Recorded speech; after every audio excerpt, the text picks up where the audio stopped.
आसंता 23 रु 28 तारिख भितर बात्या ओडिशा रे हबार बहुत संभावना रही। तेबे वर्तमान पाग स्थिति की देखु आपण मैंने आकाशर दृश्य मेघाच्छन्न रही।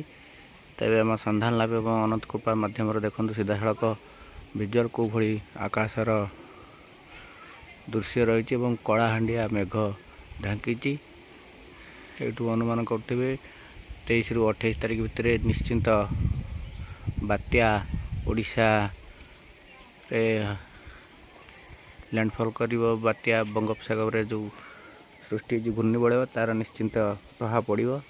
तेबे आज पागर बदली अत्यधिक खरा रु ए घूर्णिबलय सृष्टि होती जहाँफल बात्यार रूप नब 23 रु 28 तारिख भितर बात्या निश्चिंत हबार संभावना रही। वर्षा भी टिके टिके पकड़ा आरंभ कलानी। तेबे आकाश पूरा कलाहांडिया मेघ ढांकी सारानी। वर्तमान सुधा एभली अवस्था रही आकाशर दृश्य।